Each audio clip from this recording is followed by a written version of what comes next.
In some ways, April is the cruelest month. The commemoration of the Holocaust is generally in April, although the date changes from one year to the next because it's noted on the Hebrew calendar, or Jewish calendar. But April is also the time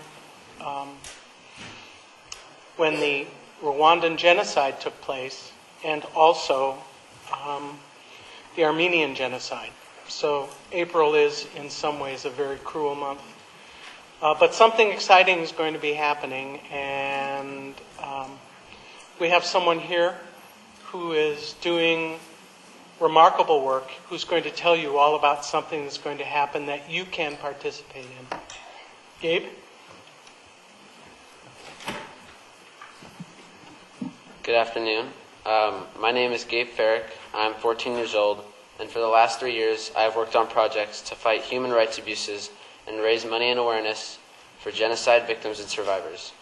I'm proud to say that so far, I've raised over $30,000 for this important cause.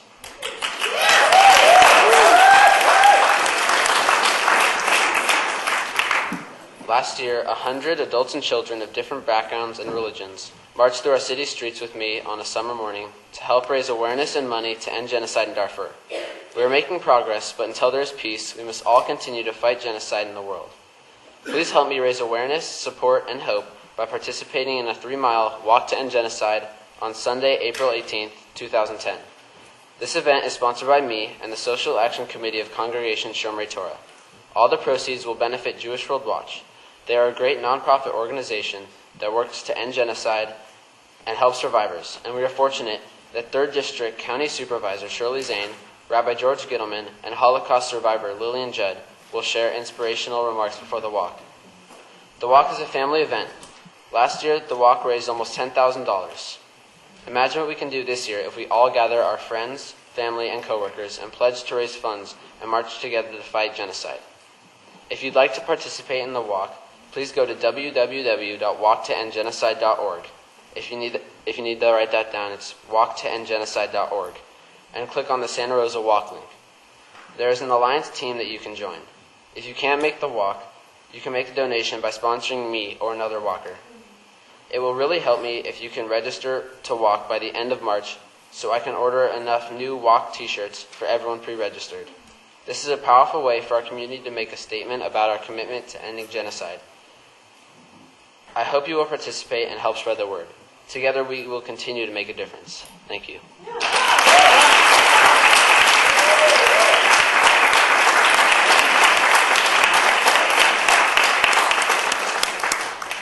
We're going to have information in the sections. Veronica, one of your classmates, is going to have flyers for us.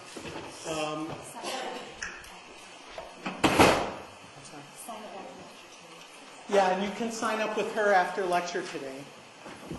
We're waiting now for Mathilde. She comes from a long way. It's not coming from Rwanda. It's just Sacramento.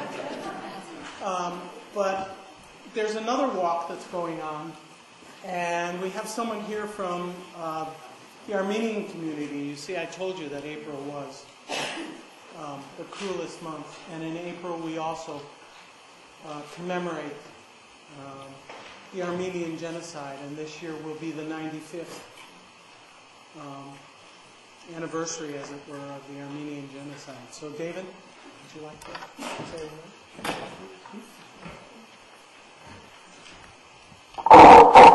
Thank you, Myrna. First, I want to just commend the young gentleman here, the 14-year-old, for doing what he's doing. He's going to know the round of applause. Very, very impressive. My name's David Ojakian.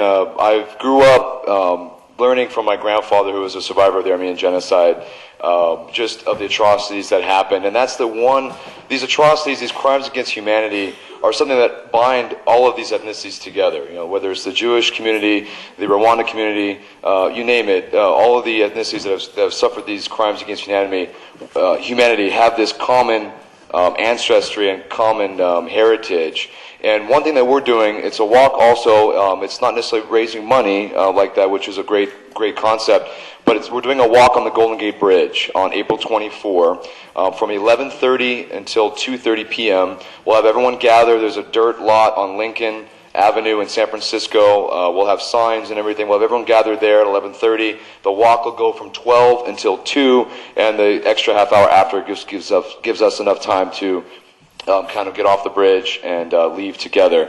So what we're hoping for this walk is to bring all these ethnicities together to walk in solidarity in honor of their 95th anniversary of the Armenian Genocide, as well as all of these other crimes against humanity and genocides, and in honor of those that were lost in them. So we'd love to have a group from Sonoma State come out and join us. We'll have T-shirts unifying everybody, and I have a flyer here that'll be available. These postcard flyers will be made available through the department and through Christine. So more information is out there. Thank you, and I'm happy to be here. Thank you. Thank you.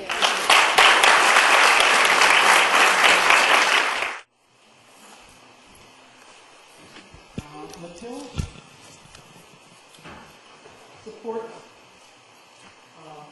an orphanage in Rwanda. And the students who come to this lecture series for the past at least 5 years have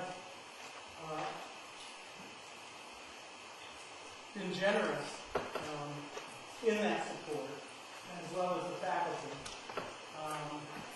And every year, are you going back this year? Yes. Okay, so she's going back, and surprisingly, you have no real concept of what your Western dollars can do. And so the first year she was here, we collected some money, and then she gave us this as a gift. And we've been passing it around every year. And she takes the money back and buys school supplies and whatever is needed.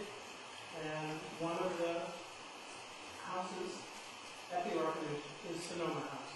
So the students of Sonoma State University have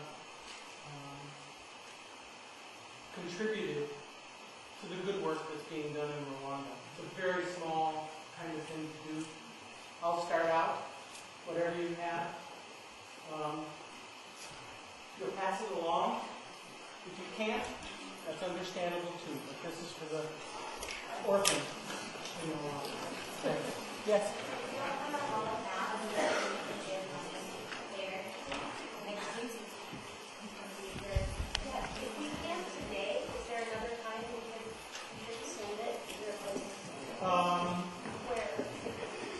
I will send out an address where you can send it. How's that, if you don't get it well? I know you probably didn't expect. Maybe if you think about it, we'll read it next week, and we'll make sure that Mathilde gets it. We'll just kind of combine it all and send it right chat.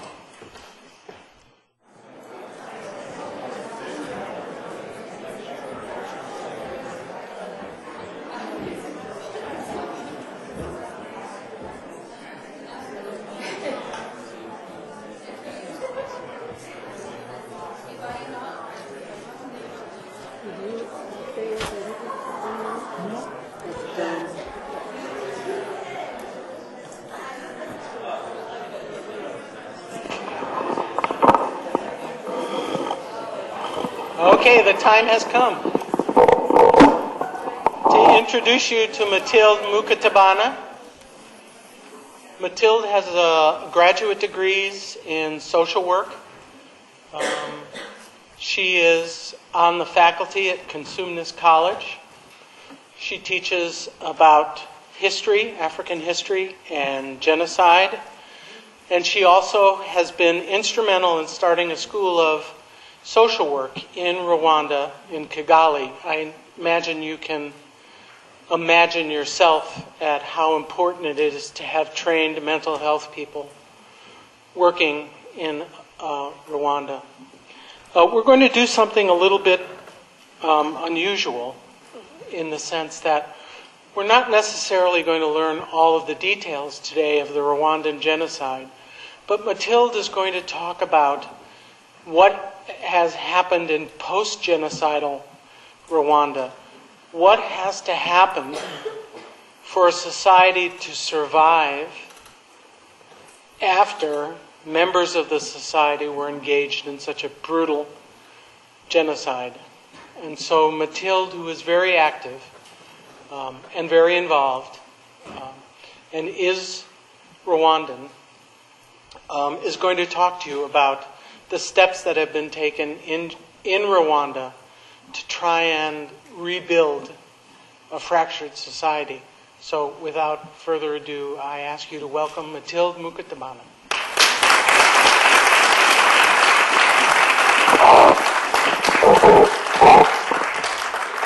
Thank you again. It's always a wonderful time for me to be here at Sonoma State. I can say for sure that it has been a second family for us. It's a community. And I thank again people who Myrna, Christine, David, Larry, and Barbara, who have invited me last time, and Hans. Thank you so much. It's very difficult to talk about genocide per se. I was going to show a couple of images, and I'm not going to go there. You probably studied about genocides, and what I say is to remind you the incredible loss that the country of Rwanda went through for 3 months. We are talking about 1 million people dying. And for the last 16 years, we are celebrating or commemorating, not celebrating, the 16th year of genocide in Rwanda. Progress has been made. As a matter of fact, when people go to Rwanda, they say, it's incredible progress. Infrastructure has been rebuilt. For the last couple of years, Rwanda has been seen as a model of development by the World Bank, by whatever you are talking about. But obviously, when we talk about reconciliation and reconstructing a wounded society, I think it will take more generations that we can really talk about right now. We have many different challenges. But today what I'm going to talk about briefly will be the attempts at reconstruction. And I have, first of all, to say it's a multidimensional initiative, as you know. We have the political will to bring people together, not necessarily the one that the survivors are pushing for. So you have many different ways people are trying to rebuild the country. Just to give you an idea, what we have been doing and helping us to deal with the incredible economic toll taken in the region where genocide took place, and what Sonoma has done and other societies and communities have done are helping in rebuilding the country. Because you can talk about reconciliation, but when people are in a helpless and hopeless situation, it's very difficult to talk about coming together as people. You have to address the basic needs to give hope. That's as simple as that. So economic development, organizing communities, community organizing, and so on and so forth are part of the reconstruction. Briefly, if I can talk about what the country has done, that is in the international media right now, they talk about the whole notion of reconciliation. You can talk about anything, but reconciliation is the toughest one. Rwandan genocide is a domestic genocide. We are not talking about people who are of different ethnic groups or different religions or different ethnicity and so on and so forth. Most people were part of the same family. So you are talking about really bringing the family together. Sometimes, in reality, when you talk about Hutu, Tutsi, and Twa, those were social groups that eventually became racial groups. They became racialized through a very dark history of our country. When we look at colonialism, we look at the subsequent administrations. They built a case for racial categories instead of looking at what the society was. And that's what people are dealing with now. You go to the country and people are talking about one group. We are not allowed to talk about Hutu and Tutsi. And, doesn't mean that people don't know. you know that the people who are alive are the Hutus and the ones who died are Tutsis. And you find it in every physical way. Their houses are torn apart. You don't find anybody. You find one survivor. You know, and that's how the country is trying to do that. They say maybe the future generations are going to forget about Tutsi, Hutu, and try to rebuild. But if we look at the reconciliation, and I don't know if they are able to open my PowerPoint, I can, yeah, let me start with that briefly.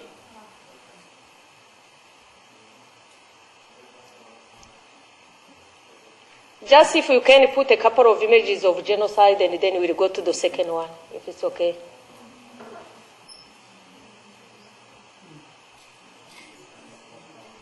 Yeah.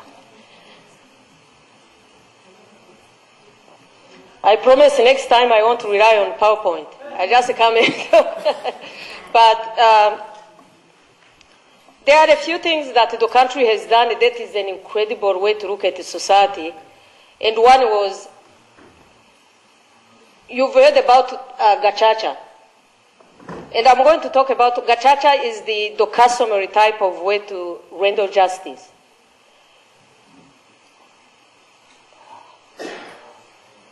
Okay.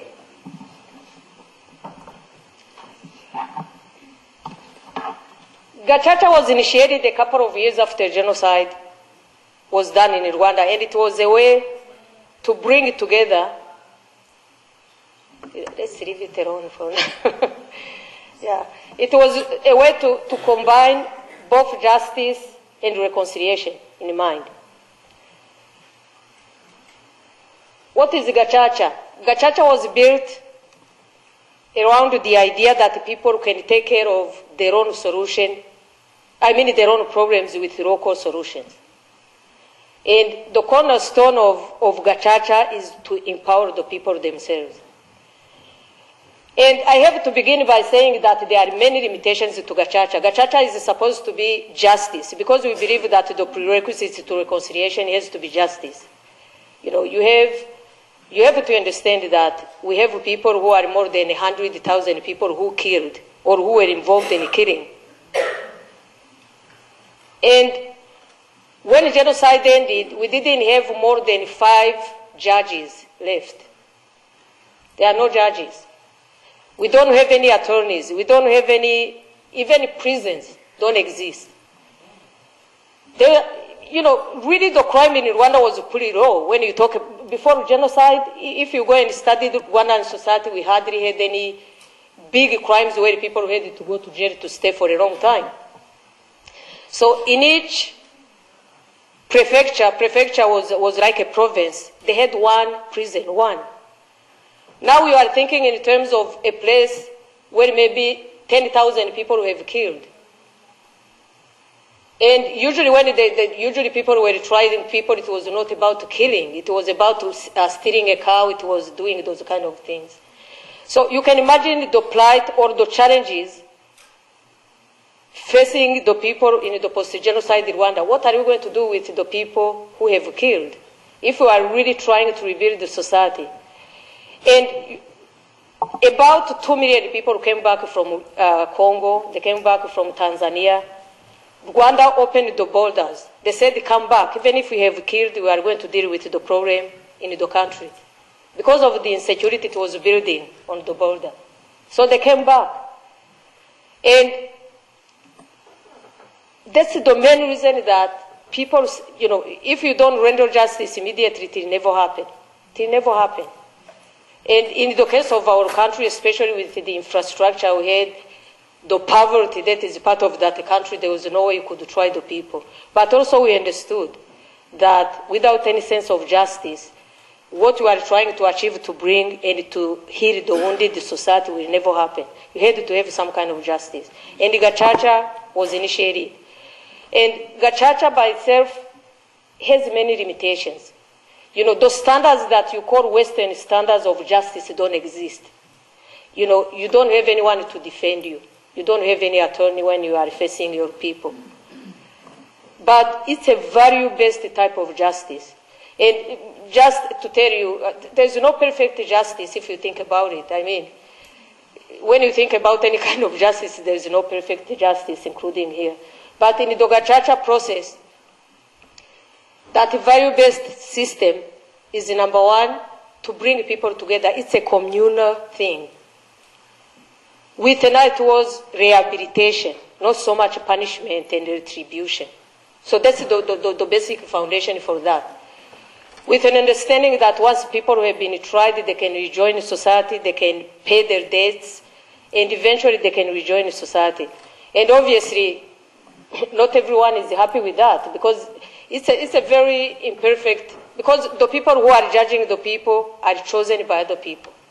The majority of the survivors are the people connected to the killing, meaning that even the type of justice they are going to deliver is going to be very imperfect. But for survivors of genocide, it's better than no justice at all. People were able to bury their dead. They were able to create some kind of regeneration, even in that kind of misery, but people are able to bring something that can make sense for themselves and move forward. You know, when I tell you about that, I'm not really a very big fan of Gacaca, because I went to Gacaca 3 times already for my own family. Last time I went because this guy who had killed my parents said he had died where he had put them. So I had to go back to Rwanda. We dug the whole mountain for 3 hours, 5 hours. We didn't find anything. He died again, 15 years after. So the Gacaca thing, people use and misuse them, and it's normal, because that's, you know, you are looking at the people who are using it for their own survival, because the whole Rwandan society, whether they are perpetrators or victims, are wounded. You know, they don't have any kind of social outlet, meaning that if Gacaca is going to be a forum for them to survive or to maintain themselves, they are going to lie in it. And, that's a system we have. One of the most fascinating things that Rwanda has developed, that we are developing more, is what is called the mihigo. I was going to show you briefly, but and it's really, I have to tell you, when you prepare with something in mind and you don't see it, it doesn't become the same, but it's okay. Imihigo is, Imihigo is I-M-I-H-I-G-O.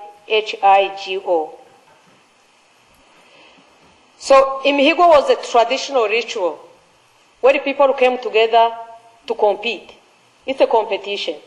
So right now what they are trying to do with Imihigo, the Mihigo is helping to decentralize the Rwandan affairs.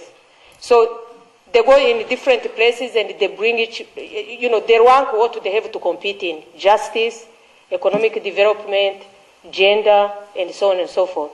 And they have to sign a contract. They sign a contract with the local authorities.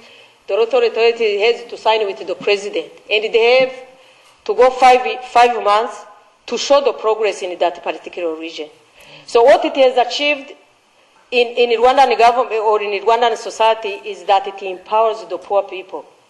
You know, and people have really to see what can benefit their communities, including coming together. So it has helped better than the Gacaca, for instance, because on one hand you are developing yourself, you are producing, you are building for widows, you are putting schools in certain places, and you are also judging people and see how you can, you know, bring them back to society. So I have to tell you that my region was ranked last May. They ranked the regions and they said the one in the south didn't. And the main reason was that the people are not really staying in the same place. There was so much killing that most people prefer to go to Burundi to escape Gacaca. Meaning that if you don't stick around, there's no one who is working on those intra-communal and type of development basis in the country. So Imihigo has been promoted. The other thing that is very positive that we are using in terms of reconciliation in the country has been the incredible promotion of women. You know, this is something very positive to happen in the country, because women, if I can say, the people who have been abused, misused, who have gotten the biggest blunt of genocide, they were women. Many were raped. The survivors were raped. Many are infected with AIDS. And yet, they have really put aside whatever to build more communities, to bring families together. You lost your children, you took in many children. One of the Docena that Mirna was telling you about, what they call sisterhood city, we have 56 houses. And the women who live in those houses have taken in adult children who are not their children. They lost their children, but they are building other small communities, and, so it has been that. Women are doing a lot, helped by the promotion of women in general. The new constitution guarantee many increased powers by women. Right now, the biggest ministries are kept by women. Rwanda has the highest rate of women in parliament in the world. In the world, 53% are women. So meaning that it's changing in terms of, even when you talk about reconciliation, the Ministry of Reconciliation and Rehabilitation is a woman, Foreign Affairs is a woman, Environment is a woman. So all these things are helping. And I'm not sexist. I'm not saying that women can do better than that, but women are the ones who are carrying the blunt of development. Oh, yeah. I just want to show a couple of things probably that I've said. You can ignore the one on genocide. Maybe you can show that one, and I can give. Yeah. This one? Yeah. Oh. Do you want to pass them through quickly, and then we'll see the other one?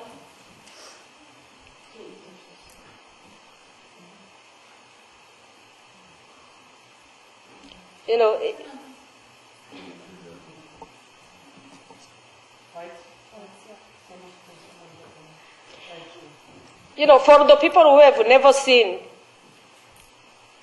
any movie on Rwanda,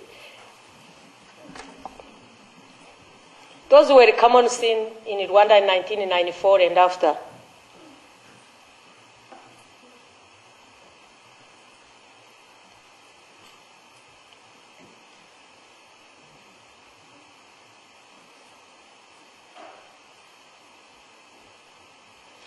You can imagine that even today we are still burying dead people. Even today, 16 years later. So you can imagine it was just a burial ground.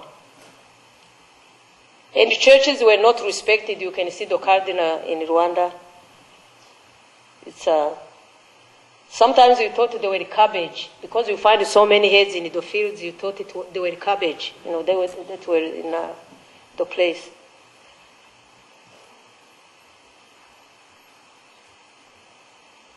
These are people going back and not finding anything at all.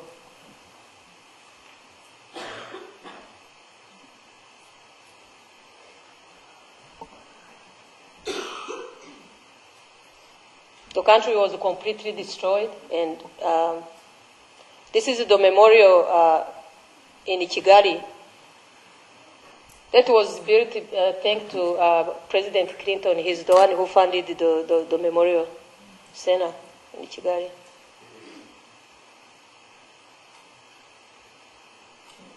So the majority of the people living in Rwanda now are children. Most of the survivors, more than 70% are children 18 and younger. So you don't really find older people. These are a few of the children we found in Mayaga, and that place. No electricity, so what we do, we use those kind of trader. Yeah.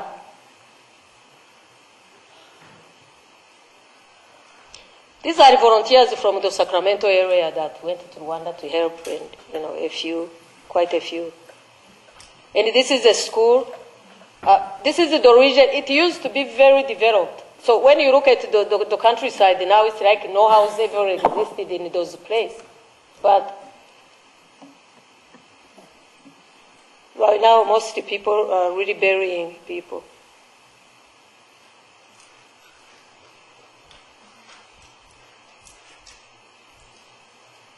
That's the place that we've built, yeah, for the children over there in Mayaga.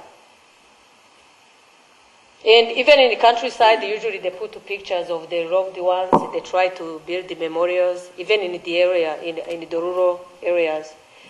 And it's very difficult to find pictures because the pictures were completely torn. I mean, we don't have any pictures. They don't exist. But unless you had them somewhere.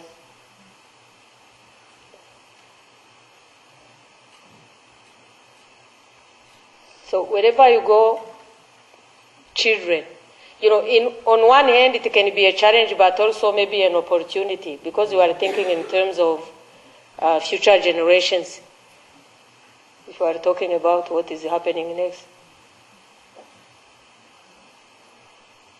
So this was last year. That's okay. If you see that picture, you see the girls graduating in that school, and you can imagine the day of the graduation is the day they are burying their people.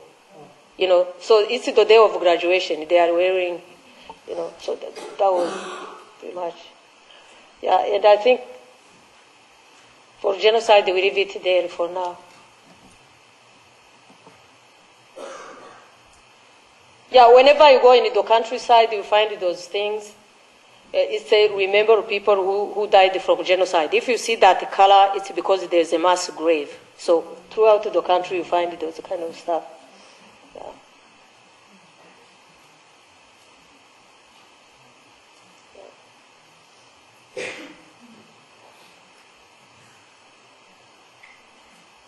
All this was used to be a school. We have now 20,000 bodies.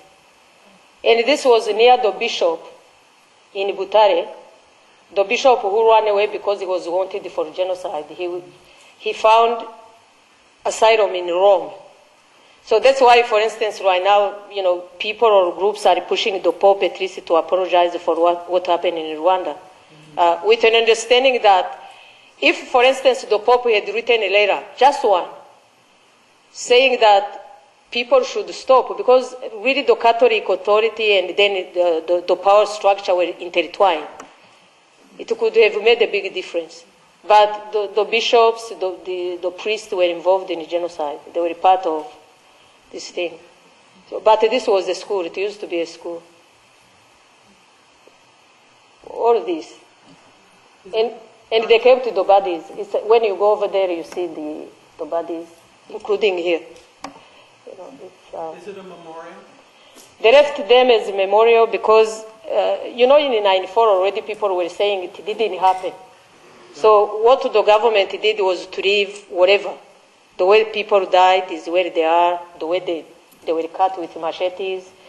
Even people who were pregnant, they are still open over there. So you can still see the...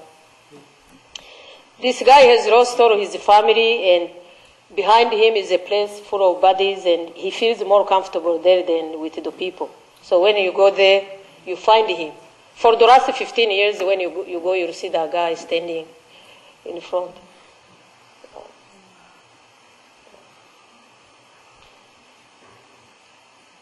And yet, you know, the water, usually you talk about water. Rwanda is very beautiful, and I'm not saying it because I'm biased, but no, it's really beautiful. And I have my friend here, Alan, maybe you'll see, because he was in the rescue. He was an American who was there in 94. You know, he came with me today, but he knows the place. I used to go to school here. It's one of the most beautiful places in Rwanda. But water came to represent something bad because we know people are buried there. You know, many people were dumped in the water, whether it was a river or lake or whatever you are thinking of.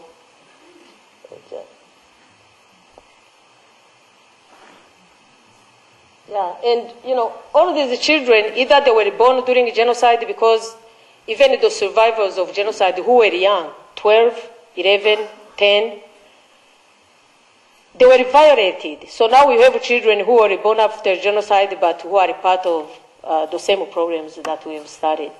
So this one is an orphan, but the most positive person I've ever seen. I like to take his picture because he's very inspiring. You know, he's someone who can do many things, and I can't. That's why we really have hope. We have hope that eventually things will work out. But if you can go to the second video, that would be nice. Quickly. So you can, if you want, you can do fast because I'll talk while you are doing that. Yeah, by looking at these images, you can imagine the cost of reconstruction. And yet, a friend of mine was asking, how can what kind of reconciliation are you talking about? What are you going to start? Where are you going to begin? You can go through, but this is our skewed history. We had a royalty, colonization came, and then people were put in different categories. And then the new administration, like this president, felt that Tutsi and Hutu were two different categories, and they can't live together. So it was built until 1994. And the problem was that we couldn't separate the country. And this is the group in power, and I want to read this sentence because this is really what the country has embarked on for the last 16 years. This is President Kagame, and he believes that it's our mission right now to build this society. He said we have the responsibility, and no one is equipped to do that. It's really by, you try whatever works, and then you move forward. This is one of the biggest challenges. We have all these people coming back. You've probably seen images when they were going to Congo, Tanzania, and then there was a war between Rwanda and Congo based upon this, because these people carried with them their weapons. As a matter of fact, even today is the biggest threat to peace and stability in the region. A group called FDLR, because they are intending to invade again Rwanda by military means. So Rwanda brought them back. On one hand, you have these orphans, you have those people coming back, you don't have any kind of arbitration among the two groups. They come back on their villages, they live side by the people who have lost their loved ones. This woman, I know her, but they took the picture when she was looking at the people coming back, and she was saying, they should go ahead and kill us right now. Why do we have to wait until I prefer to die when the wound is still fresh. I've lost my people, so I prefer to die right now. So they see people coming back. And that's the reality. Individual reconciliation has taken place in villages because you don't have a choice. People go and they rely on each other for production, they do this and that. And I have a cousin who was telling us, these are the people I call when, I need people. So eventually we have to come together regardless of how things are. So that's the reality.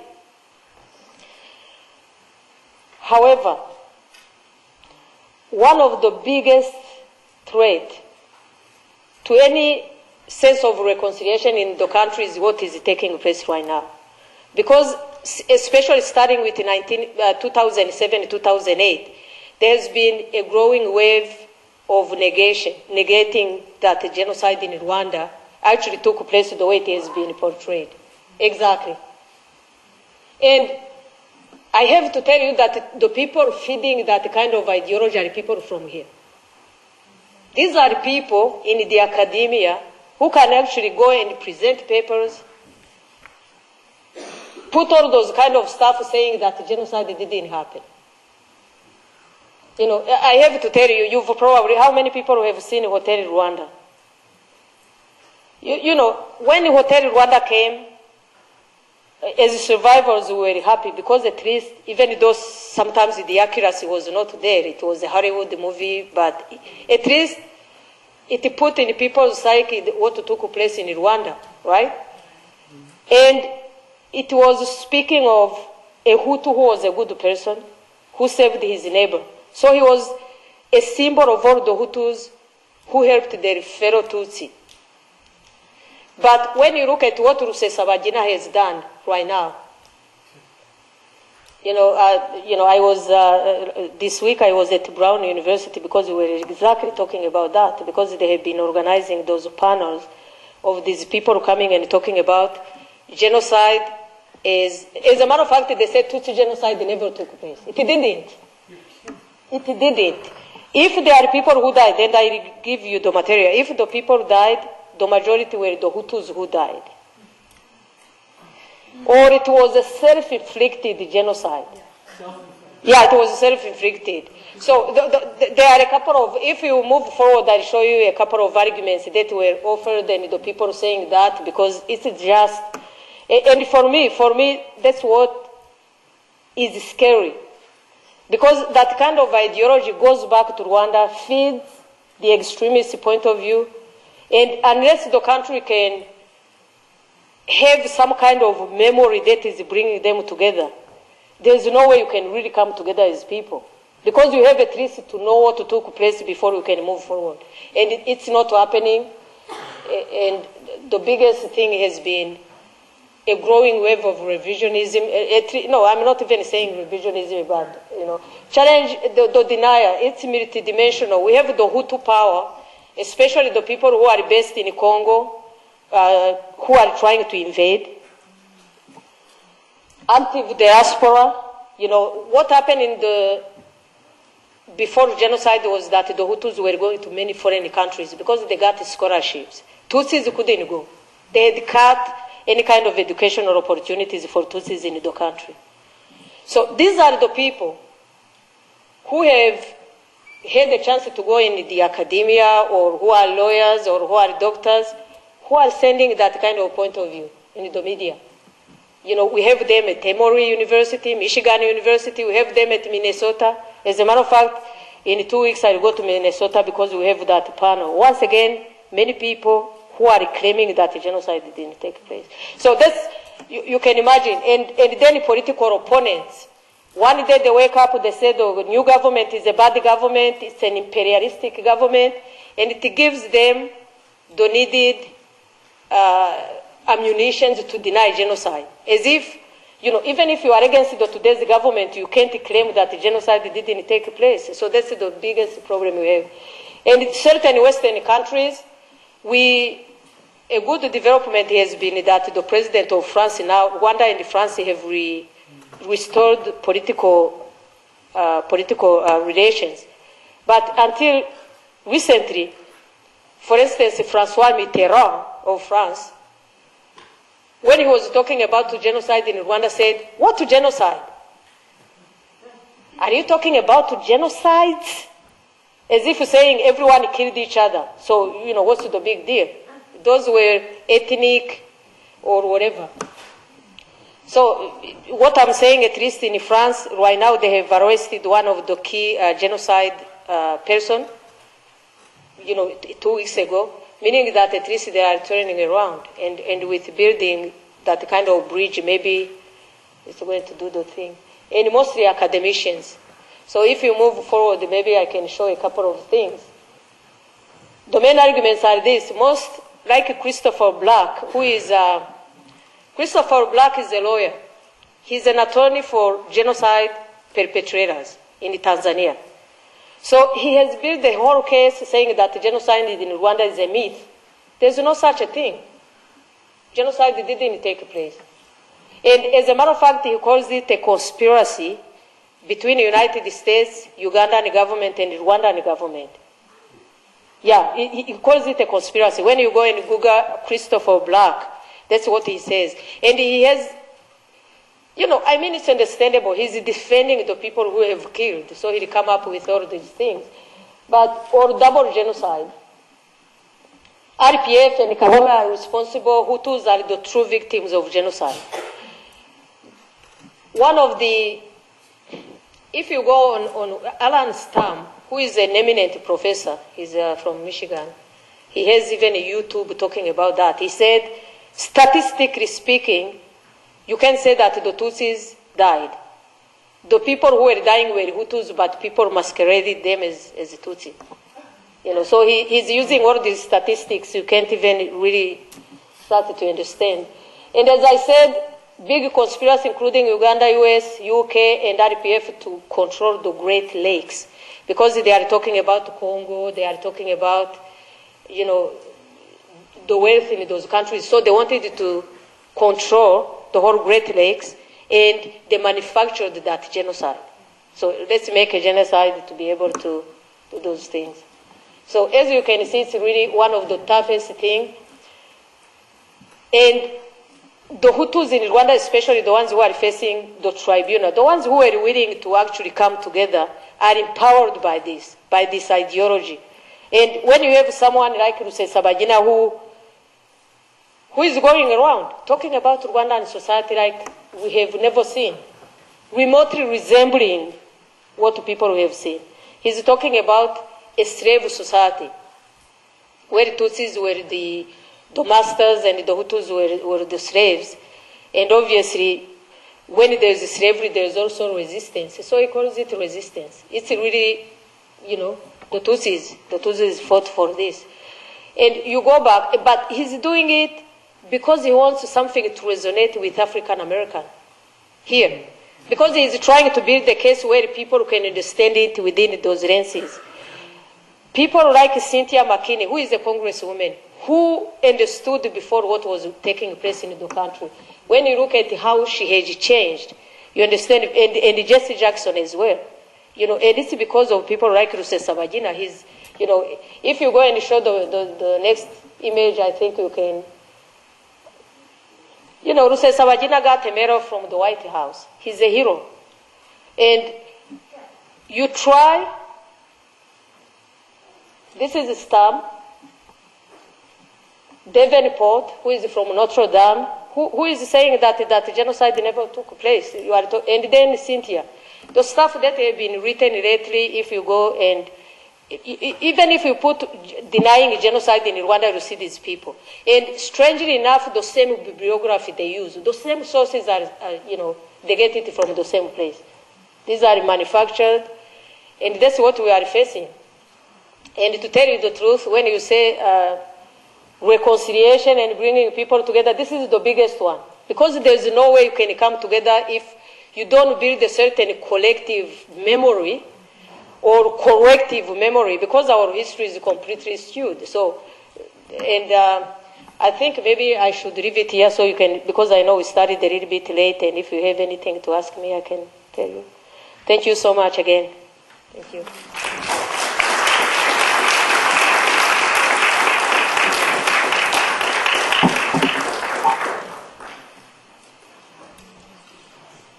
Thank you, Jeremy. Helen, would you come up as well? Maybe people might have a question of you. Yes.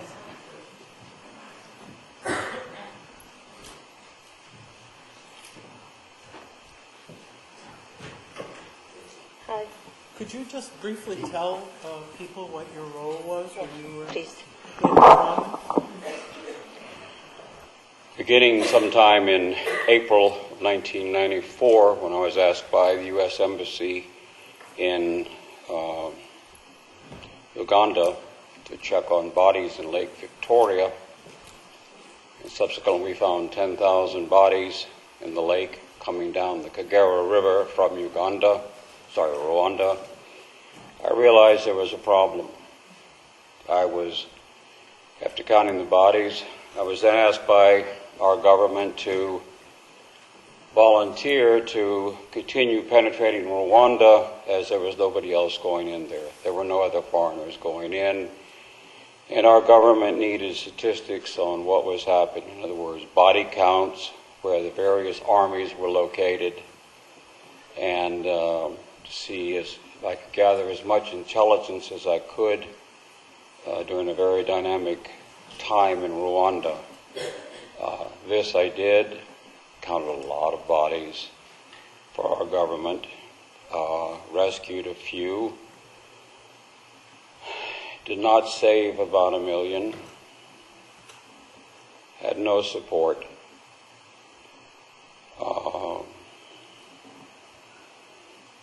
Have paid a terrible price for my efforts. to help women and children survive when there was nobody else from the Western world or any part of the world going in. I've been offered a chance by Mathilde and the Tutsi people to block any effort by the Hutu people to rewrite history, making it sound like it was the Hutu who died in Rwanda, not the Tutsi people. I never counted a Hutu body. I never had a Tutsi brag about killing a Hutu. It was always the Hutu bragging about killing the Tutsi. Brag with their machetes glistening with blood, time after time after time, watching multiple rapes take place in front of me. Rapes like you can't believe. Violent rapes by numerous soldiers, killers all at the same time. Terrible things done to the men, just animals. When society breaks down, as it did in Rwanda, there are some of us in this room who will demand that the social order remain intact. Unfortunately, there are many in this room who would enjoy the breakdown of society and would indulge in the worst of atrocities. That's what I've come away with from Rwanda and other places in Africa. I've been in Africa for 30 years flying. I'm a pilot. So with that, I'll turn this back over to Mathilde. Thank you very much. My pleasure.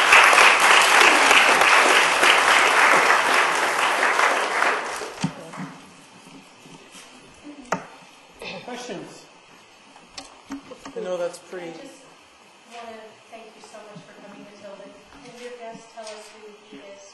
My name is Alan Campbell. Alan Campbell. Right. And I just want to honor you so much, Mathilde. I have a sense of the anguish and the rage of having to fight for your basic, simple reality. And I just want you to know that I believe you. Thank you so much. Thank you for coming to us. Thank you so much. One of the things that, I said that April was among the cruelest months. But one of the things that we're going to find out in April, and it's not to diminish what we just heard, and you will learn it in section, is that there are very large movements to deny all genocides. Mm-hmm. Yeah. Every April, Armenians have to fight to get people to recognize what happened to the Armenian people. Wow. The Turks refuse to admit that they committed this genocide, even though there is a spectacular amount of documentary evidence. We all know, and I'm sure that you have heard, people saying, the Holocaust? That didn't happen. How could that happen? That never happened. So, not only do we share a great tragedy, but we share this injustice of denial. And I would hope that as students, not only would you be able to say that's not true, what happened in Rwanda did happen, what happened in Armenia, to the Armenians happened, and what happened in the Holocaust happened. So, any questions? Yes, Larry. Speaking of April, Mathilde, there I think is a really good film about Rwanda called Sometime in April. That's much better than the Hotel Rwanda. Is that correct? As a matter of fact, I had brought it in case to show a small part of Dogachacha. Yeah. It's one of the best. It shows a little bit more complexity about what happened in Rwanda, but also about the family and the split. It's a very good movie. If you haven't seen anything on Rwanda, sometimes in April is a very good one. It's on your film list. Sometimes in April. in April. If I might say, this is also another excellent film done by a Belgian photojournalist called My Neighbor, My Killer, Yeah. where it deals with Gacaca and the Rwandese women who have gone through so much, and the cowardly Hutu men who deny that they had any part in the genocide. But unfortunately for the men, the women were their next door neighbors in many cases. They lived in the same villages. I would like you to remember that the Holocaust happened over a period of 5 years, 6 years, and that what happened in Rwanda happened in 3 months, 800,000 people. 3 months. Yes. I was wondering two questions. One, what is the agenda of the American scholars in the Midwestern universities? What are they trying to do in their denial efforts? Do you know? What's their agenda? What are they trying to do that's causing them to undertake this huge injustice academically? That's one question. And then I had another question about what's happening in the country as people are being released from their incarceration. How's it going in the towns and villages as victims and perpetrators are now living next door to each other again? Right. As this happening? So those are my two questions. The first one, I would say, Rwanda and genocide are a fascinating thing. It's a subject, when you have something like that. But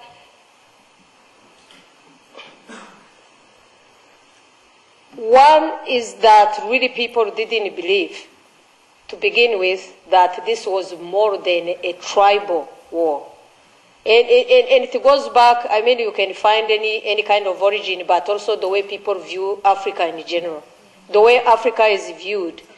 It can't be in the same league as, for instance, the Holocaust. Even though they can deny Holocaust, but they can see, it took place here. But in a case, even people of goodwill, they began by saying who is killing who. Even today, people will say Hutu, Tutsi. No one knows who's who. Really, there's a basic lack of knowledge about Africa to begin with, really. And because Africa doesn't count that much. Usually you have a knowledge of something when you have an interest, a vested interest in knowledge. So Africa, in general, has been always of a second order. To give you an example, there's this guy in Sacramento Bee. You probably know him. He was a commentary guy, Crouch. So he wrote this article about Rwanda, and the article was wonderful. But he was saying, you can imagine, for instance, if we go around and we cut heads like the Tutsi did to Hutus. He didn't even understand who's who. So when I wrote, I said, this is the second, it's like victimization all over again.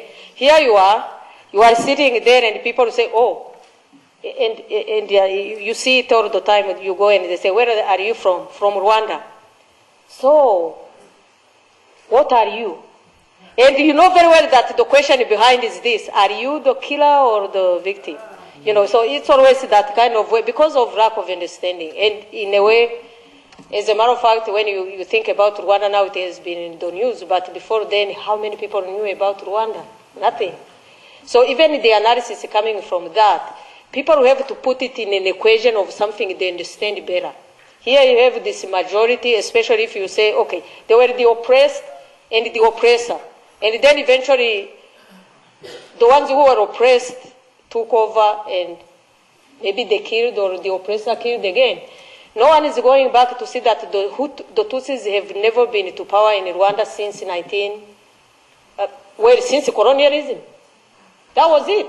But, if you talk about the king who was elected from the Tutsis, doesn't mean that all the Tutsis were in power either. Even then you had a feudal system like any other system. There was no ethnic warfare prior to colonialism. People pretty much moved around. They were able to build a society based upon, mutual, understanding. But now they are building a case, and you have to understand also, to put it in general context, 19th century Europe was really fascinated by race. You remember when people were ranking race, so when the Germany came to Rwanda, so they saw people in terms of race. and they ranked. And then Rwandans themselves started to see themselves within those ranks, unfortunately. So it led to what we have right now. The narrative is a faulty one. You know, when we begin with that's why the history of Rwanda has been stopped. You know, they've started at least to try to use a different thing to rewrite the history because, you know, when you think about it, it was written from the perspective of the people who took over 1959. Yeah, to fit whatever agenda. And then you have these people in Tanzania who are having a world stage. If you look at Stam, the guy from Devonport, or Stam from Michigan, they say exactly what Christopher Black, who is defending the Hutus, is saying. There's no difference, even if you look at the material they are using. You know? And then you go around, you find that there are many Hutu in the academia who are feeding them. You know, these are, so it goes around, and it's going all over the world. Yeah. So what they are getting in, they are being published. They are saying, finally we got the story straight. Those people really didn't have it right, and, you know, they are writing whatever they want to write. But they don't understand the devastating impact, especially today, when you think in terms of and what you said is right, it's true. With the genocide comes the denial, so we are pretty much prepared, but for a country that is a poor country like us, with no means for people to go around and try to fight against it can, 10 years from now, we might find another story about Rwanda. You know, that's my fear as a person. Mm-hmm.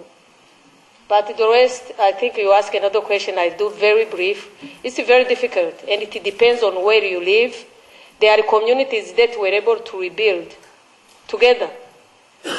You know, and it depends on their ways to be, to have an economically sound program, who have built the cooperatives, and so on and so forth. Other places, survivors are still being killed. As a matter of fact, it's one of the biggest problems we have. You know, when you are living with people who came back, who are not really remorseful, you find people who are killed, even now. So it's really variable depending upon which place in the country you are in. Yeah. Are there any countries that are in Rwanda and offering some positive aid? Or aid right now, you know, strangely enough, United States or when you go to Rwanda right now, they say the most improved country economically. The World Bank has said Rwanda is doing very well. And it's true, when you land there, you wouldn't, aside from the memorials everywhere, you would say that Rwanda is fine. But people like Clinton, Rwanda now has, it's the first environmentally friendly country. They are having the conference on environment in Rwanda next year. So they are, you know, for instance, to give you a tiny example, you can't see any plastic. They have to do all the stuff. So they are trying to start from scratch and try to do it right. So they are doing alternative energy. There's a big company in the United States, I think, that is going to do what they call the Jatropha plant. They've been given land just to produce alternative type of energy. So they are doing very well in terms of, and the Great Britain as well is there. But mostly the Rwandans themselves, I think, and that's one of the philosophy. They say when you come to help, we want you to come as partners. Because we don't want any kind of solution engineered by people from outside. You know, so if you are coming, but it's a mutual type of thing where you can get from us as well, it's quite all right. So, because you know very well when you get a handout, sometimes it can come with, you know, many different things. Yeah, strings, yeah.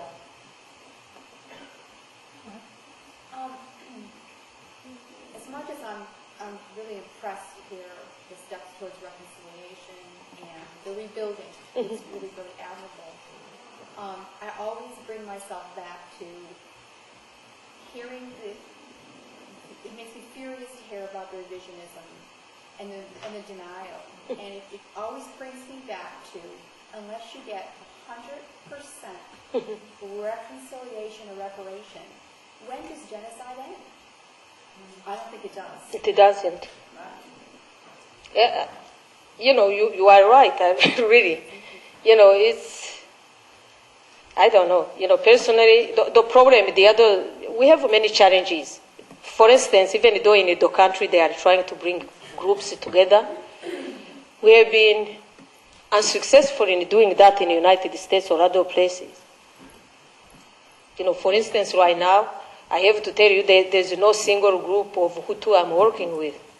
Even though I open up, you know, but it's difficult for me. I don't want to start a project. If anyone starts it, maybe I'll go. But before genocide, we were an open group. You know, they were brothers and sisters. We were really together. We were trying to transcend whatever problems were going on in the country. We said, we are lucky to be here. We should be the solution instead of being part of the problem, right? But then genocide happened. These guys who are in the same environment, who go to school or who are teaching, they heard about our parents being killed in large numbers.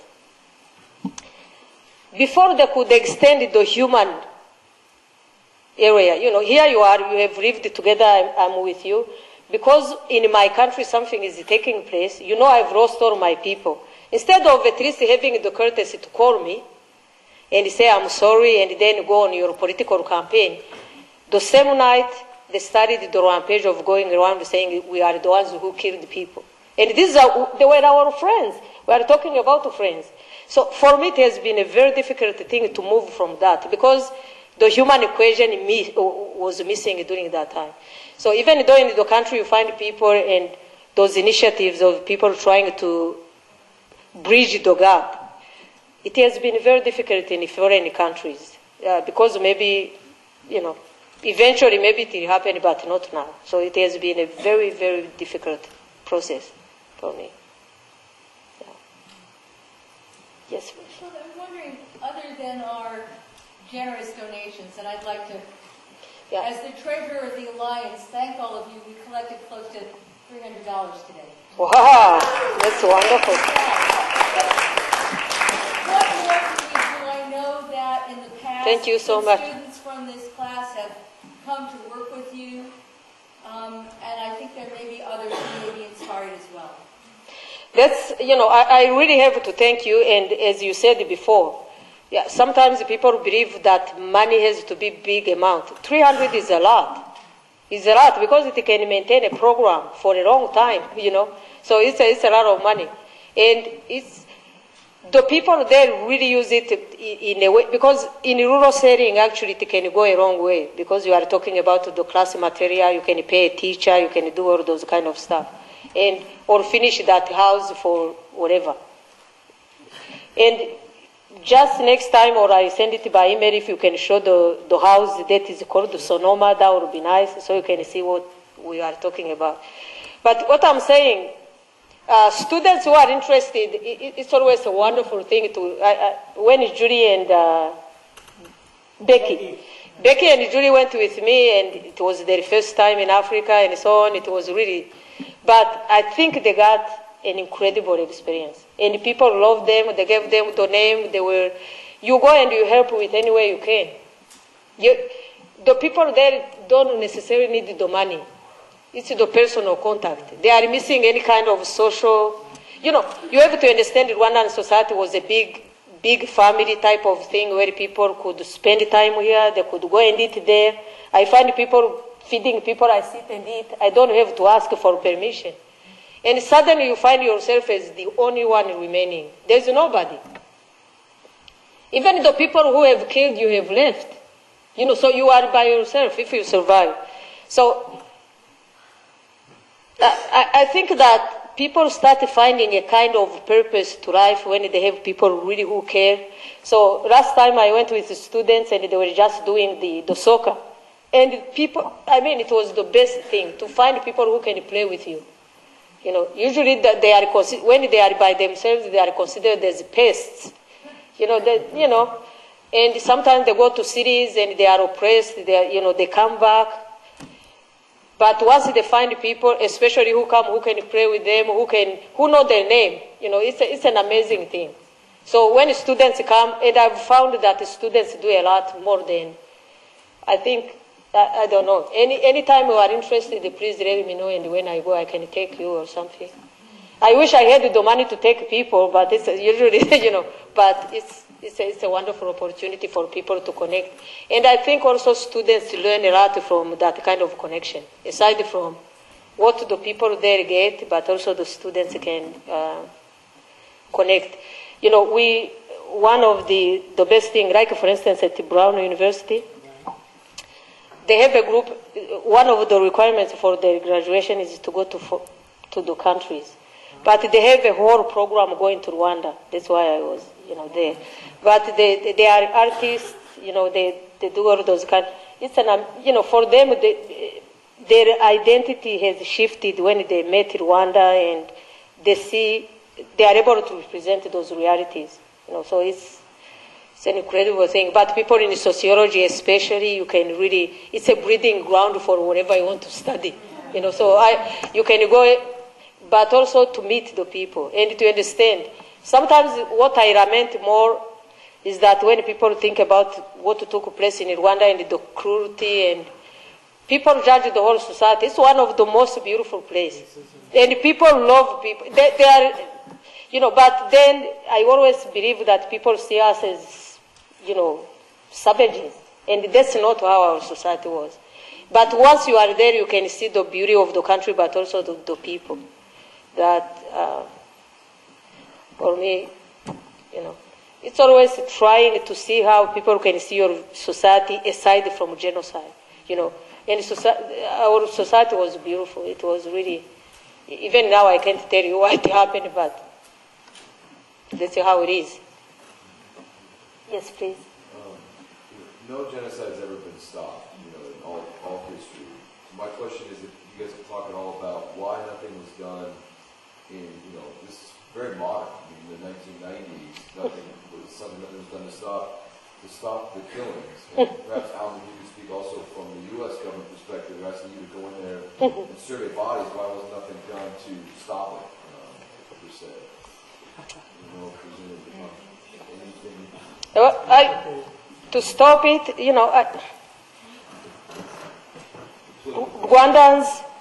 Rwandans tried. The Prime Minister, who was a woman, who is a Hutu woman, tried to stop genocide. And she was killed. The few people, the Belgian people who tried to go and protect him, were killed. They were dragged in the street. The few UN troops who were there were taken out. They said the situation is so tense, we better get out of this,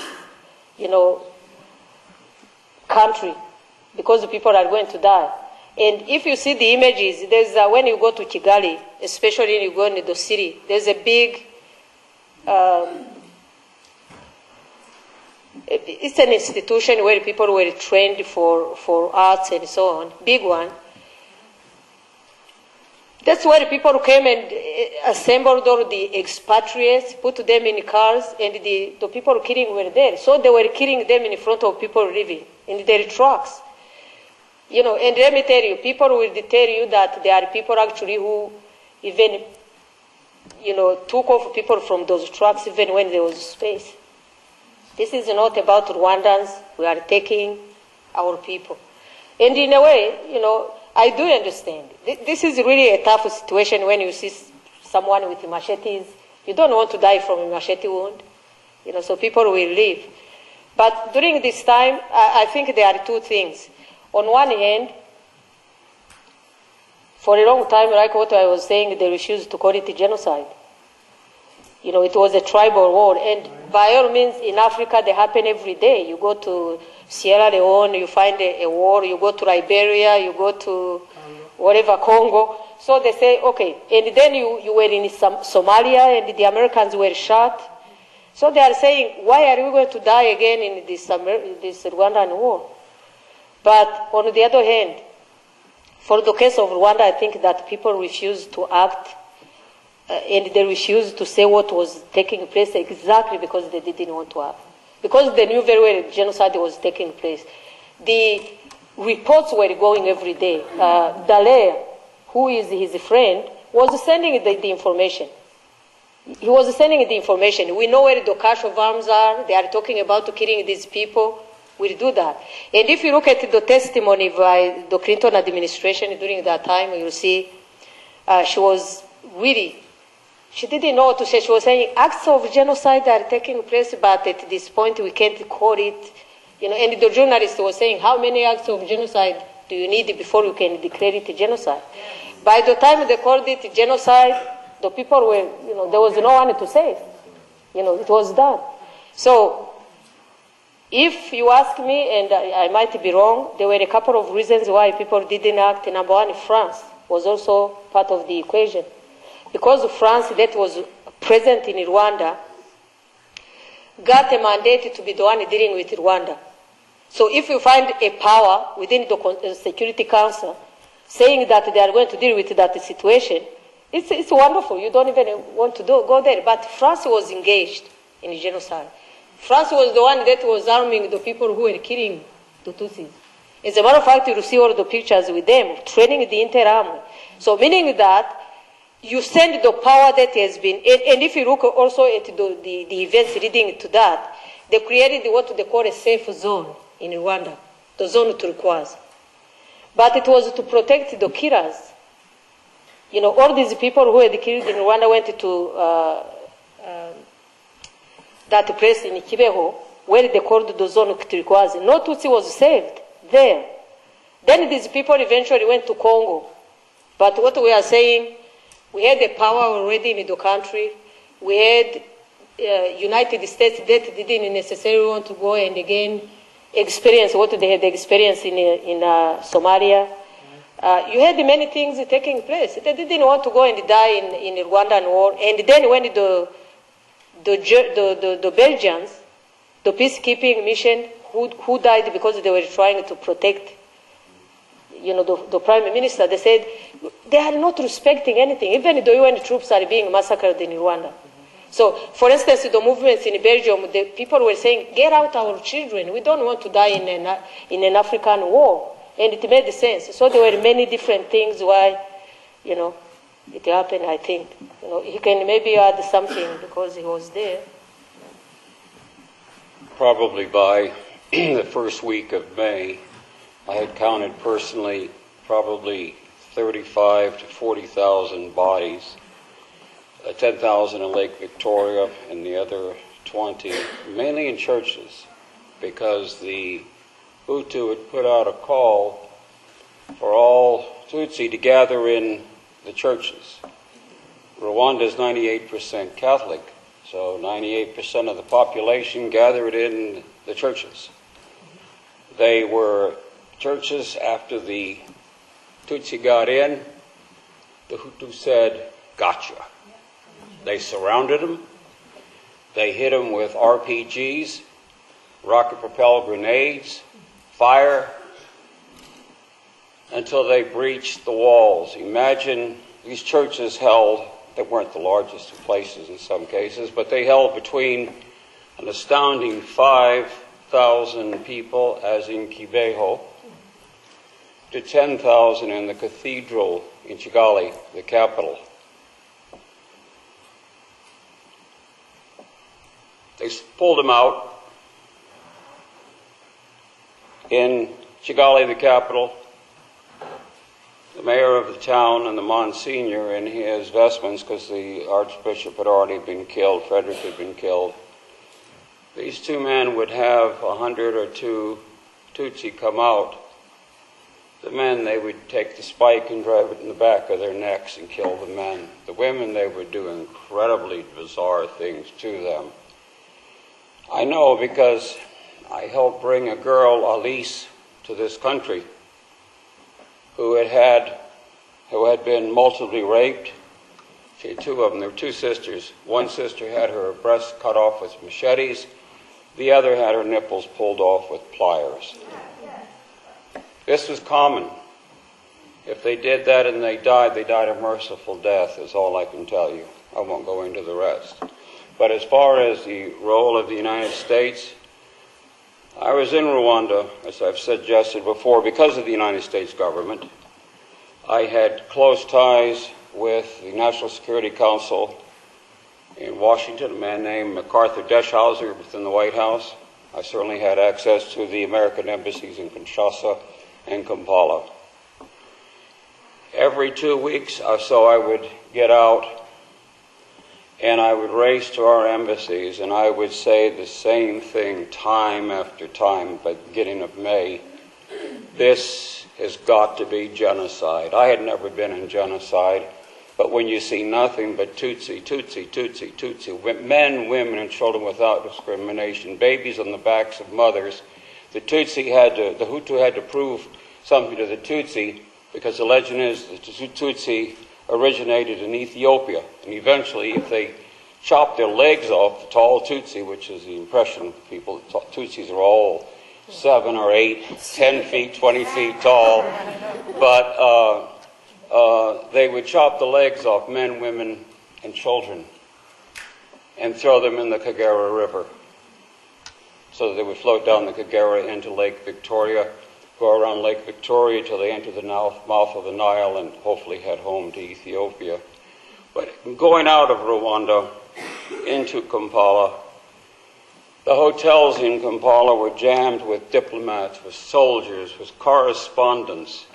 This whole city was packed with people, all Westerners, all desperate to get into the news, not into Rwanda, but somehow get a story or something that would make them look good.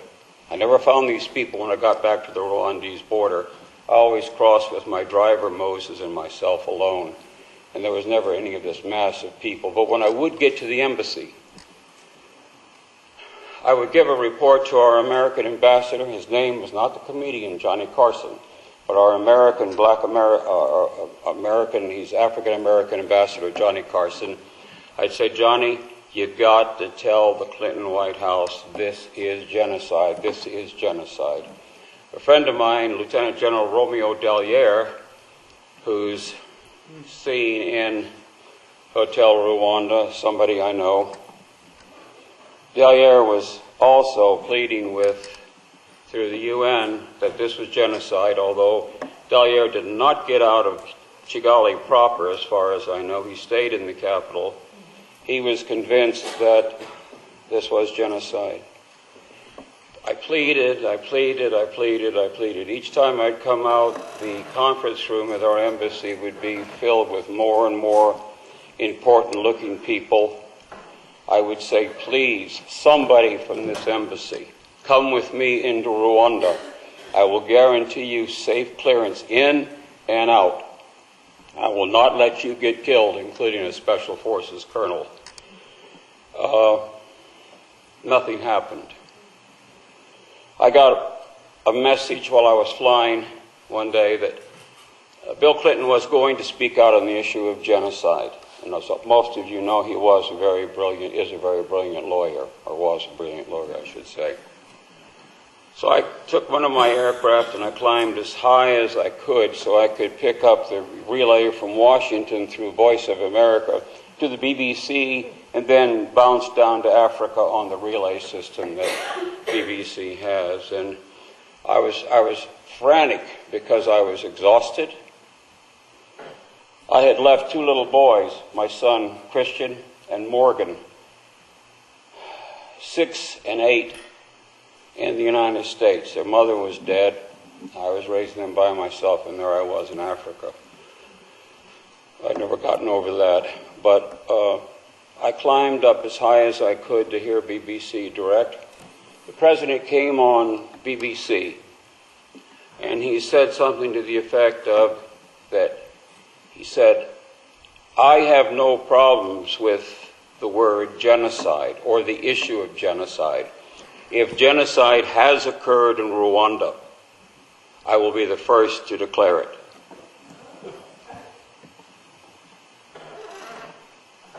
End of speech. What was missing? After the ifs, the statement of, yes, there is genocide in Rwanda. It devastated me to find that semantics was being played on the backs of thousands and hundreds of thousands of people. So as far as the politics go, what can I say? Mr. Clinton did graciously go to Africa 10 years after genocide, 2004, and finally apologized, about 10 years late, and about 1 million people short. I'm not a great fan of Mr. Clinton. Go ahead. Okay, we're going to wrap up. Did you have a question? I just wanted to say that there's a very good book that I'm sure you know called A Problem from Hell. Yes. It's about the tremendous resistance of Western governments to using the word genocide because the international law states that They have to respond. That's what I was hoping to trigger. I hope you'll join me in thanking our guests.